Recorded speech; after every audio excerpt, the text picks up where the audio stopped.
जय हिंद दोस्तों, बिंदास धीरज में आपका स्वागत है। आज मैं बात करने जा रहा हूँ चाइना की 3 चाइल्ड पॉलिसी के बारे में। 1980 की बात है जब चाइना ने अपने देश में जबरदस्ती 1 चाइल्ड पॉलिसी लागू की थी।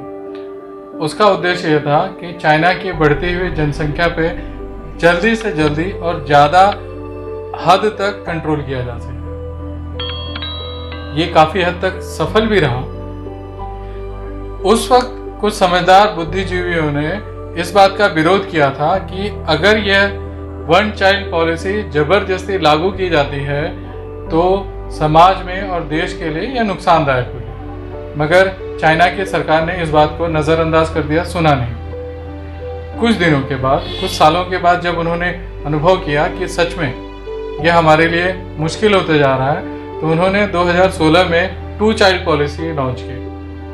मतलब एक जोड़े को 2 बच्चा पैदा करने की मंजूरी दे दी उन्होंने। मगर धीरे धीरे ये बात भी समझ में आने लगी कि लोगों की इस पॉलिसी में भी रुचि नहीं थी। जोड़ा बच्चे पैदा करने के लिए नानुकुर कर रहे थे, वो इसमें सहयोग नहीं कर रहे थे। और इसका कारण ये हुआ कि धीरे धीरे चाइना की जनसंख्या वृद्धि होते रही और उसके दूसरी तरफ बूढ़े लोगों की संख्या बढ़ती गई। उसका ये एक नुकसान ये हुआ कि रोजगार परक जो युवा जनसंख्या है उसकी संख्या कम हो गई और जो बूढ़े लोग हैं उनकी संख्या अधिक हो गई। जो न रोजगार करते थे न वो किसी बात के लिए राजी होते थे और चीन की जीडीपी में इनका कोई सहयोग भी नहीं था। यह निठल्ले थे, किसी भी प्रकार का विकास के लिए इनका कोई रोल नहीं था। अब धीरे धीरे ये समझ में आने लगा कि जनसंख्या वृद्धि में वृद्धि तो नियंत्रण हो गई मगर बूढ़ों की संख्या बढ़ती गई और यह देश की जीडीपी के लिए नुकसानदायक। अब जाके चीन ने 3 चाइल्ड पॉलिसी की परमिशन दी है। 2021 में हाल ही में यह फैसला हुआ कि हर जोड़ा 3 बच्चा पैदा कर सकता है। मगर मुझे लगता है कि यह पॉलिसी भी फेल हो जाएगी। कारण यह है कि 1980 में सिंगल चाइल्ड पॉलिसी के दौर में जो व्यक्ति या जो बच्चे पैदा हुए थे उनको भाई बहन की ज़रूरत महसूस ही नहीं होती है, या भाई बहन का जानने और उनके प्रेम मनोभाव के बारे में उनको कोई पता ही नहीं होता है। भाई बहन की जोड़ी या भाई बहन का होना बच्चे के विकास को बढ़ाता है, इस बारे में उनको कोई इल्म ही नहीं है क्योंकि वो अकेले ही पैदा हुए हैं। उसके बाद और भी कारण ऐसे हैं कि चीन की महिला जो है वो रोजगार परक है, वहाँ काम करती हैं। अब ज़्यादा बच्चे पैदा होने लगेंगे तो उनके लिए वो मुसीबत ही होगी।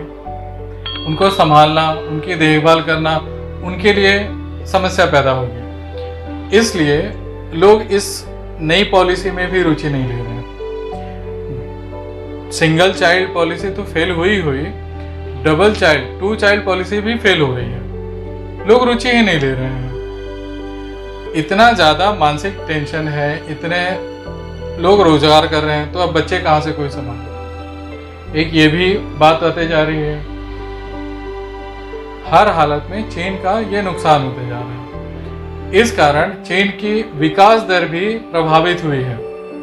हाँ, ये बात सही है कि जनसंख्या में काफ़ी हद तक नियंत्रण हो गया, मगर जनसंख्या में उपजाऊ लोग जुड़ते गए हैं जो देश की विकास में कोई सहयोग नहीं कर रहे हैं। हार के 2021 में चीन को 3 चाइल्ड पॉलिसी की मंजूरी देनी पड़ी, मगर लोग इसमें भी रुचि नहीं ले रहे हैं। उन्हें डर है कि उनकी आज़ादी छिन जाएगी। ज़्यादा बच्चे पैदा होंगे तो ज़्यादा खर्च होगा, उनका स्कूल का, उनकी रोज़मर्रा की ज़रूरतें, कपड़े, हेन तेन, लन, जो भी चीज़ है वो उनको प्रोवाइड करना पड़ेगा और ये मुश्किल होते जाएगा। उनके मेडिकल खर्चे, उनके और भी अन्य खर्चे हैं। वो सबसे बड़ी बात कि रोजगार परक महिलाएं या पुरुष, उनकी आज़ादी में व्यवधान पड़ेगा। बच्चे होने की वजह से उनकी देखभाल भी करनी पड़ेगी, सरकार की तरफ से कोई मदद की भी श्योरिटी नहीं मिल रही है। तो मुझे लगता है चाइना की 3 चाइल्ड पॉलिसी भी फेल हो जाएगी। कहीं न कहीं सरकार के लिए ये चिंता का विषय जरूर है। चीन का विकास दर पहले से कम होते जा रहा है। कम्युनिस्ट सरकार जोर जबरदस्ती करके 1 चाइल्ड पॉलिसी लागू की, वो फेल होने पे 2 चाइल्ड पॉलिसी लागू की, अब उस पर भी कोई रिस्पॉन्स नहीं मिल रहा है तो 3 चाइल्ड पॉलिसी लागू की। यह चीन के विकास के लिए नुकसान पैदा कर रहा है। 3 चाइल्ड पॉलिसी 100% फेल होनी है, क्योंकि 3 चाइल्ड के लिए वहाँ के लोग तैयार नहीं है, मानसिक रूप से तैयार नहीं है, शायद शारीरिक रूप से भी तैयार नहीं होंगे, क्योंकि शरीर उनका उस चीज़ को इजाज़त नहीं देता है। अब तक वो एक ही बच्चा पैदा कर रहे हैं, अचानक से शरीर को 3 बच्चा पैदा करना है। बायोलॉजिकल भी उनको टेंशन है।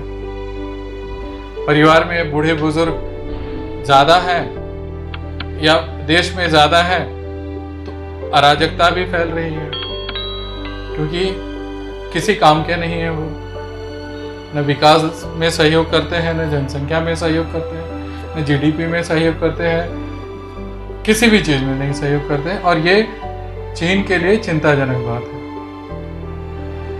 आज नहीं तो कल चीन को फिर अपनी पॉलिसी में बदलाव करना पड़ेगा, अपने नियमों में सोचना पड़ेगा, योजनाओं को बदलना पड़ेगा और कहीं ना कहीं लोकतांत्रिक पद्धति को अपनाना पड़ेगा।